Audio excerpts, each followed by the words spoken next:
어둠이 아직 완전히 걷히지 않았습니다. 창문 너머로 희미한 빛이 스며듭니다. 새벽의 공기는 차갑고 고요합니다. 이불 속에서 손이 먼저 움직입니다. 알람을 끄는 손가락입니다. 눈은 아직 감겨 있습니다. 몸이 천천히 일어납니다. 발이 차가운 바닥에 닿습니다. 그 순간 하루가 시작됩니다. 부엌으로 향하는 발걸음이 있습니다. 아직 덜 깬 눈으로 걷습니다. 습관처럼 거의 무의식적으로 움직입니다. 수도꼭지를 틉니다. 물이 주전자에 담깁니다. 스위치를 누릅니다. 기다리는 동안 서랍을 엽니다. 원두 봉지가 손에 잡힙니다. 지퍼를 여는 순간 향이 올라옵니다. 갈린 원두의 냄새입니다. 약간 쓰고 약간 달고 약간 흙 냄새가 섞여 있습니다. 코끝에 닿는 그 향이 가장 먼저 뇌를 깨웁니다. 주전자가 끓기 시작합니다. 보글보글 소리가 납니다. 수증기가 천천히 피어오릅니다. 뜨거운 물을 붓습니다. 원두 위로 물이 떨어집니다. 갈색 액체가 천천히 내려옵니다. 그 과정을 가만히 지켜봅니다. 한 방울 한 방울. 시간이 잠시 느려진 것처럼 느껴집니다. 드디어 잔이 채워집니다. 양손으로 머그잔을 감쌉니다. 따뜻함이 손바닥에 전해집니다. 첫 모금을 마십니다. 입술에 닿는 온도가 있습니다. 혀끝에 쓴맛이 번집니다. 목을 타고 내려갑니다. 가슴 속으로 온기가 퍼집니다. 몸 전체가 조금씩 깨어납니다. 눈이 또렷해집니다. 생각이 정리되기 시작합니다. 아, 이제 하루를 시작할 수 있겠다고 느낍니다. 이 순간은 전 세계에서 반복됩니다. 매일 아침 수십억 명이 거의 같은 경험을 합니다. 대륙이 다르고 언어가 다르고 문화가 달라도 말입니다. 뉴욕의 고층 아파트에서도, 파리의 좁은 부엌에서도, 서울의 원룸에서도, 상파울루의 오래된 집에서도 사람들은 커피 한 잔으로 아침을 시작합니다. 이것은 어느새 보편적인 의식이 되었습니다. 하지만 왜 하필 커피일까요? 차도 있었습니다. 코코아도 있었습니다. 마테도, 따뜻한 물도, 주스도 있었습니다. 그 많은 선택지 중에서 왜 커피가 아침의 대명사가 되었을까요? 어떤 역사가, 어떤 우연이, 어떤 필연이 이 작은 열매를 아침의 상징으로 만들었을까요? 오늘은 그 이야기를 따라가 봅니다. 에티오피아의 고원에서 시작해서 예멘의 수도원을 지나 이스탄불의 카페를 거쳐 런던과 파리의 살롱을 통과해 공장 앞 노점에 도착하고 텔레비전 광고 속 식탁에 앉고 그리고 지금 이 순간 여러분의 손에 들린 잔까지. 커피나무의 고향은 에티오피아입니다. 아프리카 동부 해발 1500m 이상의 고원입니다. 서늘하고 습한 숲속에서 자생했습니다. 붉은 열매가 나무에 달렸습니다. 새들이 그 열매를 쪼아 먹었습니다. 사람들도 언젠가 그 열매를 발견했습니다. 전설이 하나 전해집니다. 염소를 치던 목동의 이야기입니다. 그의 이름은 칼디였다고 합니다. 어느 날 칼디는 이상한 광경을 목격합니다. 염소들이 붉은 열매를 먹고 나서 밤새 뛰어다니며 잠을 자지 않았습니다. 호기심이 생긴 칼디도 열매를 먹어봅니다. 그도 잠이 오지 않았습니다. 정신이 또렷해지는 것을 느꼈습니다. 칼디는 이 열매를 근처 수도원에 가져갔습니다. 수도승들은 처음에 이것을 악마의 열매라 했습니다. 불 속에 던져버렸습니다. 그런데 불에 타면서 향기가 났습니다. 너무나 좋은 냄새였습니다. 수도승들은 태운 열매를 물에 우려 마셔봤습니다. 그것이 커피의 시작이었다고 합니다. 물론 이것은 구전입니다. 역사적 기록으로 확인할 수는 없습니다. 하지만 에티오피아가 커피의 고향이라는 사실 자체는 흔들리지 않습니다. 이야기는 거기서부터 먼 길을 떠납니다. 역사적 기록은 15세기 예멘에서 또렷해집니다. 아라비아 반도 남쪽 끝의 산악 지역입니다. 여기서 커피 재배가 체계적으로 이루어졌습니다. 숲이 수도승들이 커피를 마셨습니다. 수피는 이슬람 신비주의의 한 갈래입니다. 그들은 밤새 기도하고 명상했습니다. 잠을 쫓아야 했습니다. 졸음과 싸우며 신을 향해 나아가야 했습니다. 커피가 그 도구가 되었습니다. 열매를 말려서 갈았습니다. 뜨거운 물에 우려냈습니다. 그 음료를 마시면 밤새 깨어 있을 수 있었습니다. 이 음료를 카흐와라고 불렀습니다. 아랍어에서 커피를 가리키는 말로도 전해집니다. 시간이 흐르며 발음이 바뀌고 언어를 건너며 오늘날 커피라는 이름의 뿌리가 됩니다. 예멘의 항구 모카에서 커피가 수출되기 시작합니다. 모카는 홍해 연안의 작은 도시였습니다. 이곳에서 배에 실린 커피가 세계로 퍼져나갔습니다. 오늘날 모카라는 이름은 커피 문화 속에서 여러 방식으로 남아 있습니다. 커피와 초콜릿이 만나는 맛을 모카라고 부르기도 합니다. 그 이름은 이 항구를 떠올리게 합니다. 커피는 홍해를 건넜습니다. 이집트 카이로에 도착했습니다. 시리아 다마스쿠스에도 퍼졌습니다. 16세기 중반이 되자 오스만 제국 전역에서 커피를 마시게 되었습니다. 제국의 수도 이스탄불에도 커피가 들어왔습니다. 이스탄불의 카베하네가 열립니다. 터키어로 커피의 집이라는 뜻입니다. 오늘날 카페의 원형이 된 공간입니다.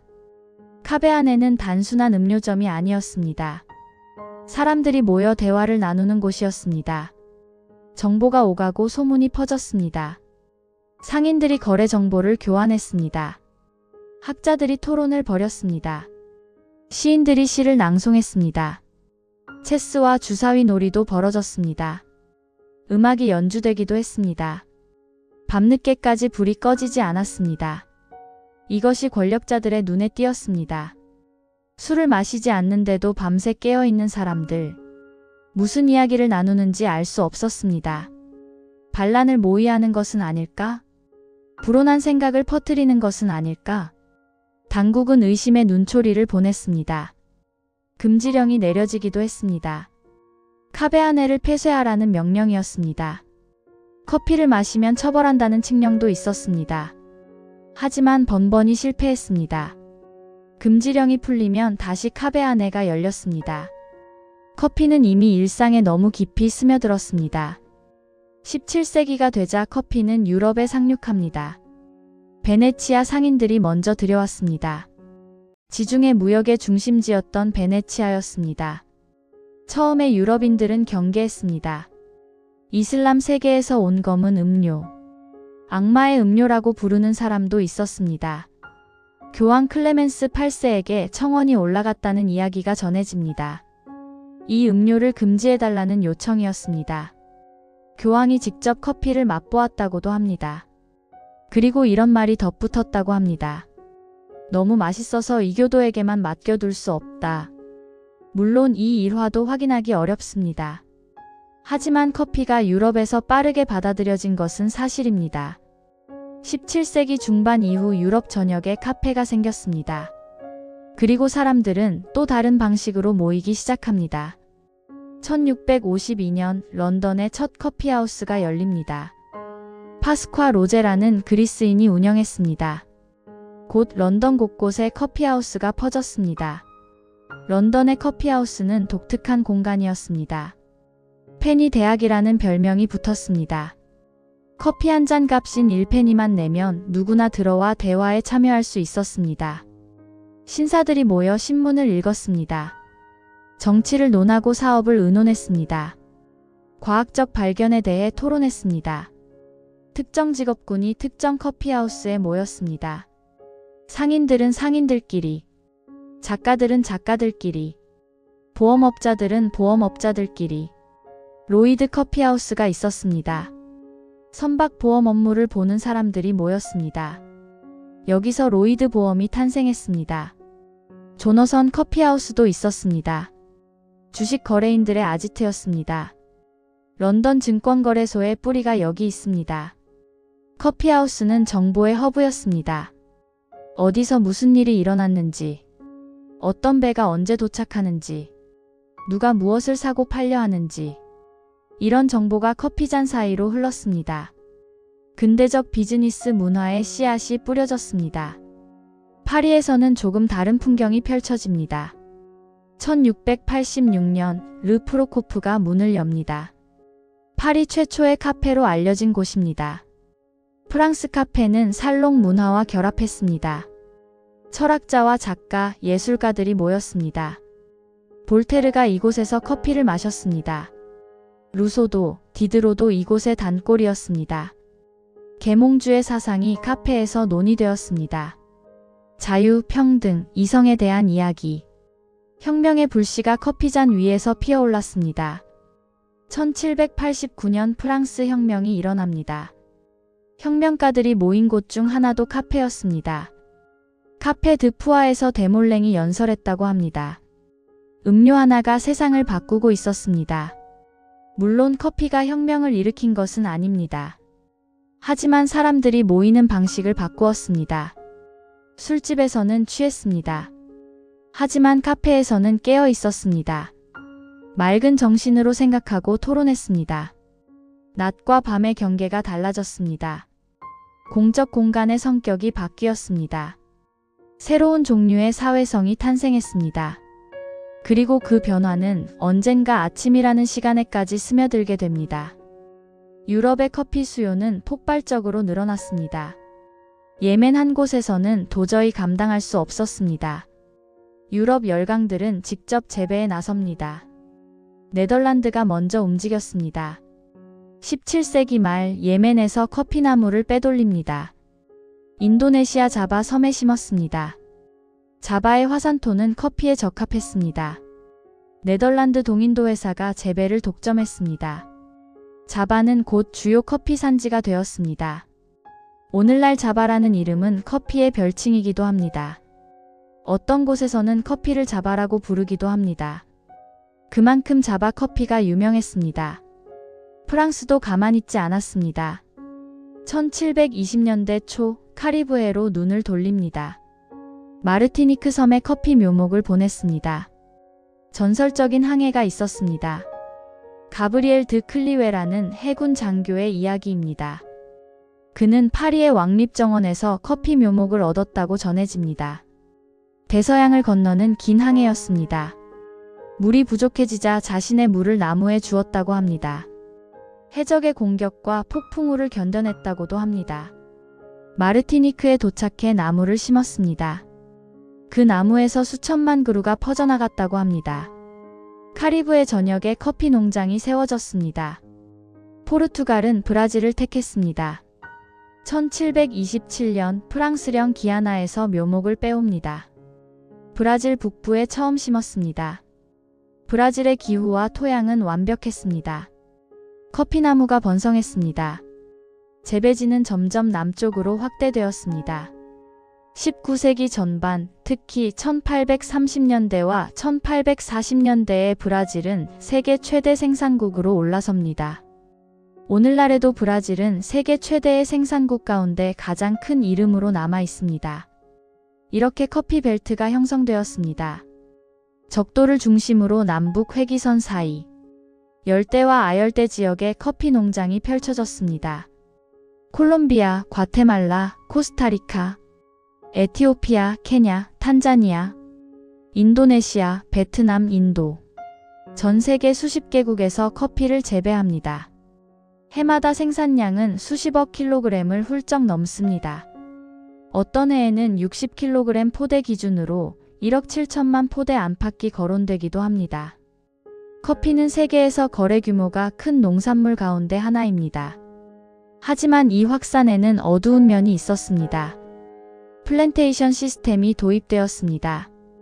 대규모 단일 작물 재배 방식입니다. 넓은 토지가 필요했습니다.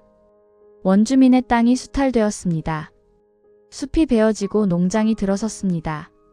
노동력도 필요했습니다. 카리브해에서는 노예 노동이 동원되었습니다. 브라질에서도 오랫동안 노예제에 의존했습니다. 노예제가 폐지된 후에도 저임금 노동과 계약 노동이 이어졌습니다. 노동 조건은 열악한 경우가 많았습니다. 이 역사의 유산은 오늘날에도 남아 있습니다. 커피 생산국과 소비국 사이의 격차가 큽니다. 농부가 받는 몫은 커피 한 잔 가격의 극히 일부에 그치기도 합니다. 이 문제는 뒤에서 다시 다루겠습니다. 지금은 커피가 어떻게 아침과 결합했는지를 따라갑니다. 19세기는 산업혁명의 시대였습니다. 영국에서 시작된 변화가 세계로 퍼졌습니다. 공장이 세워지고 기계가 돌아갔습니다. 농촌을 떠난 사람들이 도시로 몰려들었습니다. 공장 노동자가 되었습니다. 새로운 삶의 리듬이 시작되었습니다. 산업화 이전의 시간은 유연했습니다. 해가 뜨면 일어나고 해가 지면 쉬었습니다. 계절에 따라 일의 강도가 달랐습니다. 하지만 공장은 달랐습니다. 기계는 쉬지 않았습니다. 정해진 시간에 맞춰 작동해야 했습니다. 시간이 돈이 되는 세상이 열렸습니다. 늦으면 벌금을 물었습니다. 결근하면 해고당했습니다. 새벽종이 울리면 일어나야 했습니다. 아직 어두운 시간에 집을 나서야 했습니다. 졸린 눈을 비비며 공장으로 향했습니다. 덜 깬 몸으로는 기계를 다룰 수 없었습니다. 사고가 날 수 있었습니다. 집중력이 필요했습니다. 무언가가 필요했습니다. 잠을 깨워주는 것, 몸에 힘을 넣어주는 것, 커피가 그 역할을 맡게 됩니다. 공장 앞에 노점이 생겼습니다. 값싼 커피를 파는 행상들이었습니다. 노동자들은 출근 전에 한 잔씩 들이켰습니다. 뜨겁고 쓴 액체가 목을 타고 내려갔습니다. 눈이 번쩍 떠졌습니다. 손에 힘이 들어갔습니다. 이것이 아침 커피의 시작이었습니다. 각성과 노동이 연결되었습니다. 커피는 산업사회의 연료가 되었습니다. 술은 다른 역할을 맡았습니다. 퇴근 후 피로를 풀어주는 것, 친구들과 어울리는 저녁의 음료, 아침에는 커피, 저녁에는 술. 이 구분이 생겨났습니다. 산업화가 만들어낸 리듬이었습니다. 가정에서도 변화가 일어났습니다. 아침 식사가 간소해졌습니다. 시간이 없었기 때문입니다. 예전에는 아침 식사가 풍성했습니다. 고기와 생선, 파이와 에일. 오랜 시간을 들여 먹었습니다. 하지만 공장에 가야 했습니다. 정해진 시간에 도착해야 했습니다. 아침 식사에 오래 쓸 시간이 없었습니다. 빵 한 조각으로 간단히 때웠습니다. 거기에 커피 한 잔을 곁들였습니다. 빠르고 실용적인 아침이었습니다. 이것이 근대적 아침 식사의 원형이 됩니다. 미국에서는 특별한 사정이 있었습니다. 차 대신 커피가 애국의 음료로 여겨졌습니다. 1773년 보스턴 차 사건이 있었습니다. 영국의 차 세금에 항의한 사건이었습니다.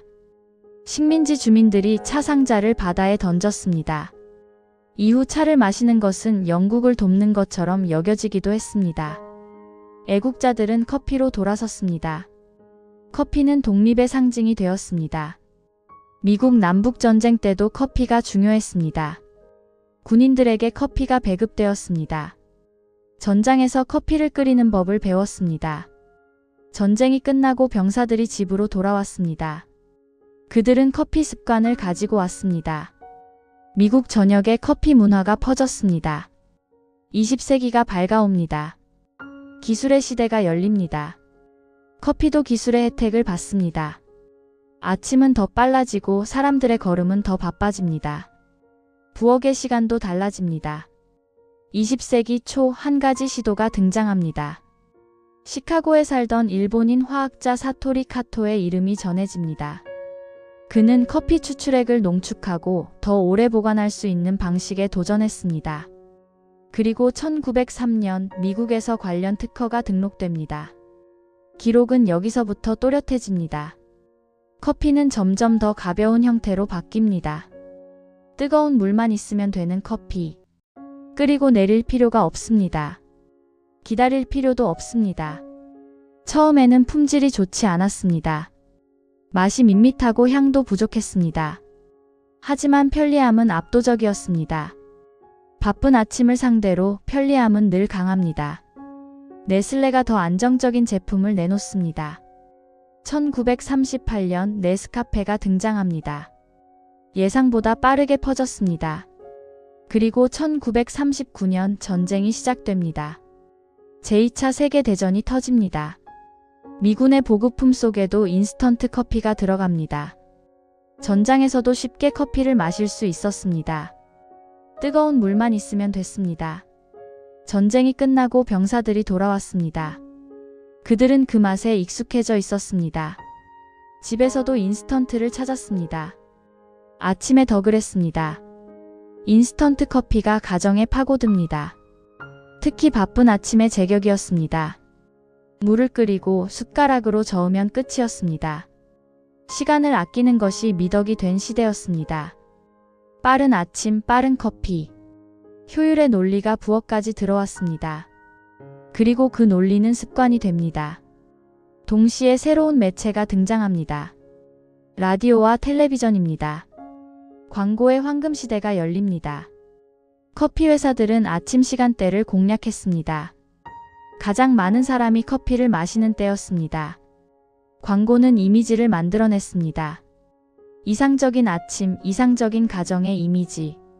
커피가 그 중심에 있었습니다. 광고 속 풍경은 늘 비슷했습니다. 깨끗한 부엌이 있습니다. 창문으로 아침 햇살이 들어옵니다. 어머니가 미소 지으며 커피를 따릅니다. 아버지가 신문을 펼치고 앉아 있습니다. 아이들이 식탁에 둘러앉아 있습니다. 모두가 행복해 보입니다. 따뜻하고 화목한 가정입니다. 그리고 식탁 위에는 커피가 있습니다. 이 이미지가 반복되었습니다. 수천 번, 수만 번. 텔레비전 화면에서, 잡지 광고에서, 신문에서. 아침은 가족입니다. 가족은 커피입니다. 커피는 사랑입니다. 이 등식이 사람들의 머릿속에 각인되었습니다. 실제로 그런 아침을 사는 사람은 많지 않았습니다. 하지만 이미지는 강력했습니다. 사람들은 그 이미지를 따라 커피를 마셨습니다. 혹은 커피를 마시며 그 이미지를 꿈꿨습니다. 광고가 습관을 만들었습니다. 20세기 중반 또 다른 변화가 일어납니다. 사무실 문화가 확산됩니다. 화이트 칼라 노동자가 늘어납니다. 공장이 아닌 사무실에서 일하는 사람들, 책상 앞에서 하루를 보내는 사람들, 펜을 쥐고 서류를 다루는 사람들, 그들도 각성이 필요했습니다. 아침 회의가 있었습니다. 오전 내내 집중해야 했습니다. 책상 위에 커피잔이 놓이게 됩니다. 종이컵에 담긴 커피, 머그잔에 담긴 커피. 항상 손 닿는 곳에 있었습니다. 커피 브레이크라는 말이 생깁니다. 잠깐 쉬면서 커피를 마시는 시간입니다. 오전에 한 번, 오후에 한 번. 그 시간은 때로는 관행이었고 때로는 규정이기도 했습니다. 나라와 직장에 따라 휴식은 법과 제도로 다뤄지기도 합니다. 아침 회의에는 커피가 준비됩니다. 손님을 맞을 때도 커피를 내놓습니다. 커피를 마시며 악수를 합니다. 커피는 직장 생활의 일부가 되었습니다. 출근의 시작이자 회의의 동반자이자 동료와의 대화를 여는 매개체. 이제 장면을 넓혀봅니다. 같은 시각 세계 곳곳을 들여다봅니다. 아침 7시에서 8시 사이. 아침이 가장 바쁠 때 커피는 가장 많이 움직입니다. 사람보다 먼저 움직이는 날도 있습니다. 뉴욕의 아파트입니다. 알람이 울립니다. 손이 뻗어 알람을 끕니다. 눈을 비비며 일어납니다. 첫 번째 행동은 커피 머신으로 가는 것입니다. 버튼을 누릅니다. 기계가 윙윙거리며 작동합니다. 드립 커피가 천천히 내려옵니다. 그 사이에 샤워를 합니다. 옷을 입습니다. 나와서 머그잔을 듭니다. 토스트 한 조각을 굽습니다. 커피와 함께 삼킵니다. 시계를 봅니다. 문을 열고 출근길에 오릅니다. 길거리에서 테이크아웃 컵을 들고 걷습니다. 지하철에서 한 손으로 마십니다. 사무실 문을 열기 전에 다 마십니다. 커피는 잠깐의 열입니다. 하지만 그 잠깐이 하루를 밀어 올립니다. 파리의 카페입니다. 이른 아침 문이 열립니다.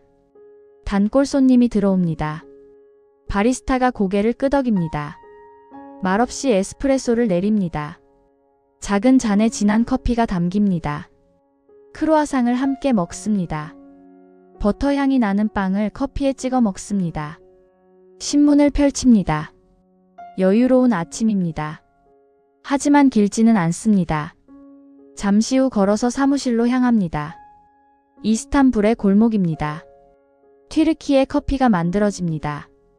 이브릭이라는 작은 냄비에 물을 붓습니다. 미세하게 간 커피 가루를 넣습니다. 설탕도 2단계에서 넣습니다. 약한 불에 올립니다. 천천히 끓입니다.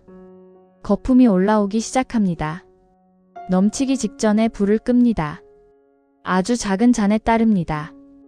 핀잔이라고 부릅니다. 바닥에 찌꺼기가 가라앉기를 기다립니다. 한 모금씩 천천히 홀짝입니다. 진하고 강렬한 맛입니다. 대화가 시작됩니다. 커피는 대화의 문턱을 낮춥니다. 아침에도 사람은 말을 시작해야 하니까요. 멕시코시티의 부엌입니다. 카페 데 오야가 준비됩니다. 오야는 토기 냄비를 뜻합니다. 전통 방식입니다. 토기 냄비에 물을 붓습니다. 커피 가루를 넣습니다. 필론시오를 넣습니다.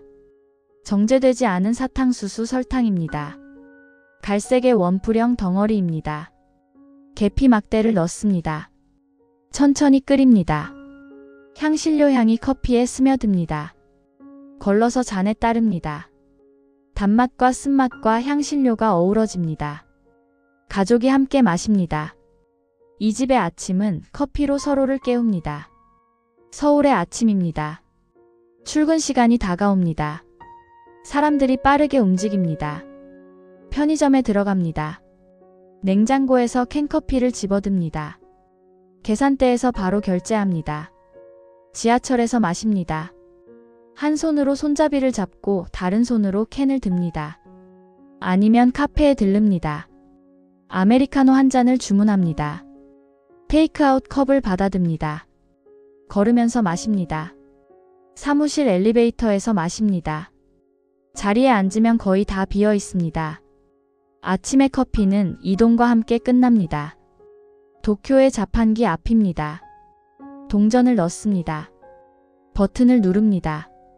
딸깍 캔이 떨어집니다. 뜨거운 캔커피입니다. 양복 차림의 직장인이 집어듭니다. 한 모금 마시고 걷기 시작합니다. 전철역 계단을 내려갑니다. 플랫폼에서 전철을 기다립니다.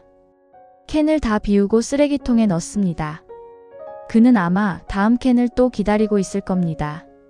상파울루의 아파트입니다. 카페징요가 만들어집니다. 작은 잔에 담긴 진한 커피입니다. 설탕을 넉넉히 넣습니다. 아주 달고 아주 진합니다. 후루룩 한 번에 마십니다. 브라질 사람들은 하루에 여러 번 마십니다. 아침에도, 점심에도, 오후에도. 누군가 집에 오면 가장 먼저 내놓습니다. 브라질은 세계 최대 커피 생산국입니다. 동시에 커피 소비도 큰 나라입니다. 커피가 삶 곳곳에 스며들어 있습니다. 에티오피아의 시골 마을입니다. 분나 의식이 시작됩니다. 분나는 아마라어로 커피입니다. 생두를 직접 볶습니다. 작은 팬에서 흔들며 볶습니다. 연기가 피어오릅니다. 향이 퍼집니다. 손님에게 향을 맡게 합니다. 이것이 환대의 시작입니다. 볶은 콩을 절구에 빻습니다. 제베나라는 토기 주전자에 물을 붓습니다. 빻은 커피를 넣고 끓입니다. 천천히 서두르지 않습니다. 손님에게 세 잔을 대접합니다. 첫 잔은 아볼입니다. 가장 진합니다. 둘째 잔은 토나입니다. 조금 연해집니다. 셋째 잔은 바라카입니다. 축복이라는 뜻입니다. 가장 연하지만 의미는 가장 깊습니다. 세 잔을 다 마셔야 의식이 완성됩니다. 커피의 고향에서는 커피가 이렇게 마셔집니다. 빠르게가 아니라 천천히. 혼자가 아니라 함께. 같은 커피라는 이름 아래 방식은 이토록 다릅니다. 뉴욕에서는 빠르게 마십니다. 파리에서는 크루아상과 함께. 이스탄불에서는 찌꺼기와 함께. 멕시코에서는 향신료와 함께. 서울에서는 걸으면서, 에티오피아에서는 세 잔의 의식으로 설탕을 넣기도 하고 우유를 섞기도 합니다. 향신료를 더하기도 하고 아무것도 넣지 않기도 합니다. 뜨겁게 마시기도 하고 차갑게 마시기도 합니다. 아이스 아메리카노는 한국에서 특히 인기입니다. 한겨울에도 얼음을 넣어 마시는 사람들이 있습니다. 그러나 방식이 달라도 공통점이 하나 있습니다. 아침에 마신다는 것입니다. 하루를 시작하는 신호로 삼는다는 것입니다. 왜 이렇게 되었을까요? 여러 요인이 겹쳤습니다. 한 가지 이유만으로는 설명되지 않습니다. 다만 5개의 실이 한 줄로 꼬여왔다고 말할 수 있습니다. 첫째, 카페인의 효과입니다. 커피에는 카페인이 들어있습니다. 천연 각성제입니다. 카페인은 뇌의 아데노신 수용체에 작용합니다. 아데노신은 졸음을 유발하는 물질입니다. 카페인이 그 신호를 잠시 가로막습니다. 결과적으로 졸음이 줄어듭니다. 집중력이 높아집니다. 반응 속도가 빨라집니다. 아침은 가장 둔한 시간입니다. 수면에서 막 깨어난 몸은 아직 느립니다. 완전히 깨어나는데 시간이 걸립니다. 카페인이 그 전환을 앞당깁니다. 더 빨리 각성 상태에 도달하게 합니다. 그래서 아침에 찾게 됩니다. 둘째, 산업화의 시간 규율입니다. 근대 이후 시간표대로 움직여야 했습니다. 정해진 시각에 일을 시작해야 했습니다. 내 몸의 리듬과 상관없이 사회가 정한 시간에 맞춰야 했습니다. 커피는 그 규율을 따르게 해주는 도구였습니다. 몸이 아직 준비되지 않았어도 커피를 마시면 일할 수 있었습니다. 산업사회가 요구하는 각성을 제공했습니다. 셋째, 무역과 가격입니다. 플랜테이션 덕분에 커피가 대량 생산되었습니다. 공급이 늘어나자 가격이 내려갔습니다. 한때 사치품이었던 커피가 일반 노동자도 살 수 있는 가격이 됩니다. 대중의 음료가 됩니다. 넷째, 광고와 이미지입니다. 커피 회사들은 아침을 공략했습니다. 행복한 가정, 활기찬 하루의 시작. 그 이미지가 반복되어 각인되었습니다. 아침에 커피를 마시는 것이 자연스러워졌습니다. 의문을 품지 않게 되었습니다. 다섯째, 사회적 습관입니다. 부모가 아침에 커피를 마시면 자녀도 그것을 보며 자랍니다. 언젠가 자녀도 커피를 마시기 시작합니다. 처음에는 맛이 이상할 수 있습니다. 하지만 익숙해집니다. 그리고 자신의 자녀에게 전합니다. 습관이 세대를 넘어 이어집니다. 문화가 됩니다. 이 모든 것이 겹쳤습니다. 생물학, 경제, 기술, 문화, 역사. 아침과 커피가 하나로 묶였습니다. 이제는 따로 떼어 생각하기 어려워졌습니다. 아침이라고 하면 커피가 떠오릅니다. 커피라고 하면 아침이 떠오릅니다. 하지만 모든 사람이 커피를 마시는 것은 아닙니다. 다른 선택지도 존재합니다. 그리고 존중받아야 합니다. 커피가 보편적 의식이 되었어도 아침은 여전히 각자의 자리에서 다르게 시작됩니다. 차를 마시는 사람들이 있습니다.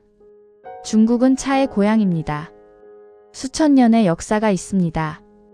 일본의 다도 문화가 있습니다. 차를 마시는 것 자체가 명상입니다. 고요함과 집중의 시간입니다. 인도에서는 짜이를 마십니다. 홍차에 우유와 향신료를 넣어 끓입니다. 달콤하고 향긋합니다. 아침에 한 잔, 오후에 한 잔. 영국은 여전히 차의 나라입니다. 아침에 밀크티를 마시는 사람이 많습니다. 커피보다 차를 선호하는 문화가 남아 있습니다. 마테를 마시는 지역도 있습니다. 아르헨티나, 우루과이, 파라과이, 남부 브라질. 마테나무 잎을 우린 음료입니다. 봄빌라라는 금속 빨대로 마십니다. 여럿이 돌려 마시기도 합니다. 공동체적 음료입니다. 한 사람이 마테를 준비합니다. 세바도르라고 부릅니다. 둥근 순서대로 돌립니다. 같은 봄빌라로 번갈아 마십니다. 이것은 친밀함의 표현입니다. 함께 마신다는 것의 의미가 다릅니다. 코코아를 마시는 아침도 있습니다. 카카오 열매에서 만든 음료입니다. 초콜릿의 원료입니다. 카페인이 적어서 아이들에게 주기도 합니다. 따뜻하고 달콤한 아침입니다. 어린 시절의 기억과 연결됩니다. 아무것도 마시지 않는 사람도 있습니다. 물만 마시는 아침도 충분합니다. 몸에 맞는 방식이 다릅니다. 아침에 필요한 것은 커피가 아니라 내 몸의 신호일 때도 있습니다. 최근에는 선택지가 더 늘어났습니다. 디카페인 커피가 있습니다. 카페인을 제거한 커피입니다. 맛은 원하지만 각성은 피하고 싶을 때 밤잠을 설치기 쉬운 사람들이 찾습니다. 임신 중인 사람들도 선택합니다. 카페인에 민감한 사람들의 대안입니다. 하프 카페도 있습니다. 카페인을 절반만 넣은 커피입니다. 적당한 각성만 원할 때 마십니다. 커피의 세계 자체도 깊어졌습니다. 스페셜티 커피라는 말이 있습니다. 단일 농장에서 재배한 고품질 원두입니다. 점수를 매겨 품질을 평가합니다. 미국 스페셜티 커피 협회 기준으로 80점 이상이면 스페셜티로 분류합니다. 원산지와 품종, 가공 방식을 꼼꼼히 따집니다. 에티오피아 예가체프, 케냐 AA, 파나마 게이샤. 각각 고유한 맛의 특징이 있습니다. 과일 향이 나기도 하고 꽃향이 나기도 합니다. 초콜릿 같기도 하고 견과류 같기도 합니다. 서드웨이브라는 흐름이 있습니다. 커피를 와인처럼 음미하는 문화입니다. 대량 생산, 대량 소비가 아닙니다. 장인 정신으로 접근합니다. 로스팅의 차이를 느낍니다. 추출 방식의 차이를 구분합니다. 홈 브루잉도 늘어났습니다. 집에서 직접 내려 마시는 사람들입니다. 코로나 시대 이후 더 많아졌습니다. 핸드드립 도구가 있습니다. 에어로프레스가 있습니다. 모카포트가 있습니다. 프렌치 프레스가 있습니다. 각각 다른 맛을 냅니다. 취향에 따라 도구를 선택합니다. 자신만의 방식을 찾아갑니다. 그러면서 윤리적 질문도 커졌습니다. 커피 한 잔의 이면에는 무엇이 있는가? 농부는 적정한 대가를 받고 있는가? 환경은 지속 가능한가? 커피 가격은 변동이 심합니다. 국제 시세에 따라 오르내립니다. 폭락하면 농부들이 타격을 받습니다. 수확 비용도 안 나오는 해가 있습니다. 그래도 생계를 위해 팔아야 합니다. 가격 결정권은 농부에게 없습니다. 공정무역이라는 인증이 있습니다. 페어트레이드라고 합니다. 최저 가격을 보장하려는 시도입니다. 시세가 떨어져도 일정 금액 이상을 지급합니다. 농부협동조합의 프리미엄도 지급합니다. 학교, 의료, 인프라에 쓰입니다. 직접 무역도 있습니다. 다이렉트 트레이드라고 합니다. 로스터리가 농장과 직접 거래합니다. 중간 단계를 줄입니다. 품질에 대한 피드백을 주고받습니다. 장기적인 관계를 맺습니다. 더 높은 가격을 지불하기도 합니다. 품질이 좋으면 그만한 대가를 치릅니다. 농부에게 동기부여가 됩니다. 하지만 이것만으로 모든 문제가 해결되는 것은 아닙니다. 커피는 여전히 복잡한 사슬 위에 놓여 있습니다. 산림 보존 문제도 있습니다. 커피 재배를 위해 숲이 사라지는 곳이 있습니다. 열대우림이 농장으로 바뀝니다.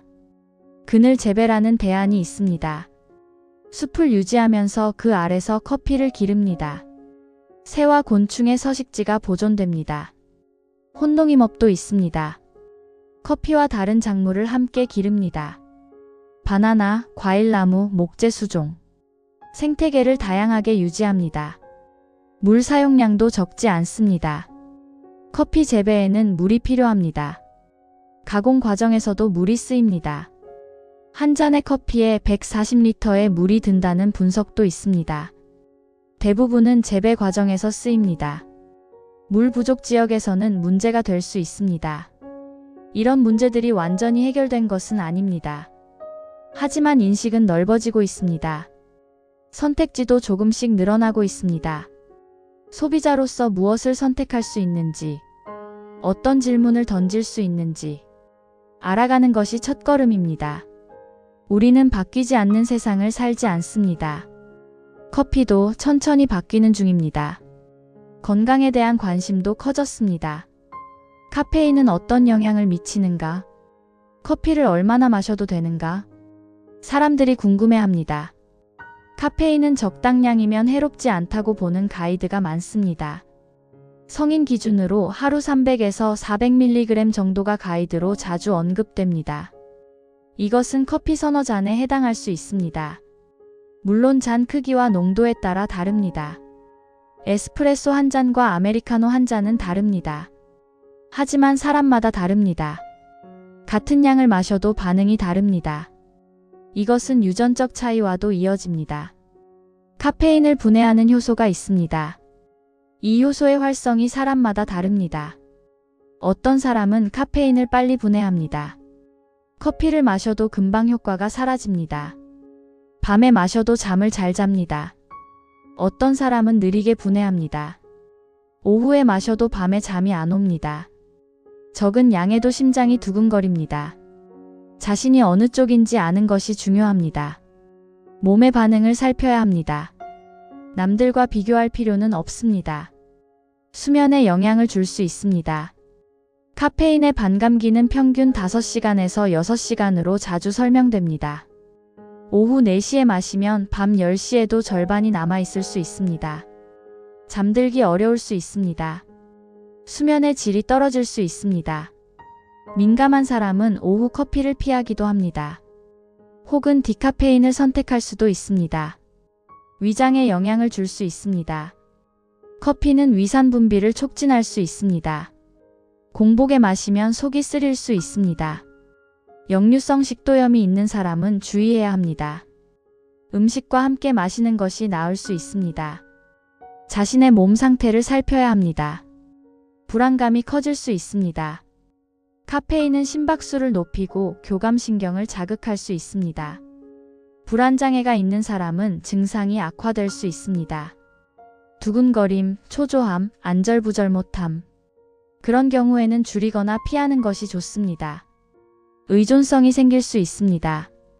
매일 커피를 마시면 몸이 익숙해집니다. 갑자기 끊으면 두통이 올 수 있습니다. 금단 증상이라고 합니다. 피로감, 집중력 저하, 우울감. 며칠 지나면 사라지지만 불편할 수 있습니다. 결국 정답은 하나가 아닙니다. 자신의 몸을 살피는 것이 중요합니다. 커피가 맞는 사람도 있고 맞지 않는 사람도 있습니다. 얼마나 마실지, 언제 마실지, 어떻게 마실지 스스로 정하는 것입니다. 남들의 기준을 따를 필요는 없습니다. 그리고 어쩌면 여기까지 온 질문은 다시 처음으로 돌아갑니다.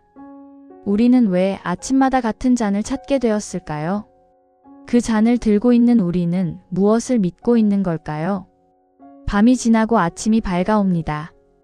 오늘도 수십억 명이 눈을 뜹니다. 새로운 하루가 시작됩니다. 어떤 사람은 커피를 마실 것입니다. 드립으로, 에스프레소로, 인스턴트로. 뜨겁게 또는 차갑게. 어떤 사람은 차를 마실 것입니다. 녹차, 홍차, 우롱차, 허브차. 각자의 전통과 취향에 따라. 어떤 사람은 아무것도 마시지 않을 것입니다. 물 한 잔으로 하루를 시작할 것입니다. 그것도 충분합니다. 무엇이 옳고 그른 것은 아닙니다. 다만 습관이 있을 뿐입니다. 그리고 그 습관에는 생각보다 긴 시간이 담겨 있습니다. 수백 년 전 예멘에 밤이 있었습니다. 기도하기 위해 잠을 쫓던 수도승들. 그들이 이 열매를 다려 마셨다고 전해집니다. 그 이후로 커피는 먼 길을 왔습니다. 제국의 카페에서, 공장 앞 노점에서, 광고 속 식탁에서, 편의점 선반에서, 테이크아웃 창구에서, 그리고 오늘 아침의 부엌까지. 지금 이 순간에도 어딘가에서 뜨거운 물이 원두 위로 떨어지고 있습니다. 갈색 액체가 잔을 채웁니다. 향이 피어오릅니다. 누군가는 그 향을 맡으며 눈을 뜹니다. 누군가는 첫 모금을 삼키며 아주 짧게 숨을 내쉽니다. 누군가는 잔을 내려놓고 문을 열고 바깥으로 나섭니다. 그 향을 맡으며 묻습니다. 이 한 잔이 나에게 무엇입니까? 습관입니까? 필요입니까? 기쁨입니까? 아니면 관성입니까? 아침은 왜 이렇게 시작됩니까? 언제부터 이렇게 시작되었습니까? 누가 정한 것입니까? 내가 선택한 것입니까? 그리고 내일은 어떻게 시작하고 싶습니까? 오늘 이야기가 마음에 남았다면 구독으로 다음 이야기를 함께 해주세요. 다음 아침에도 또 다른 기원의 자리에서 만나 뵙겠습니다. 감사합니다.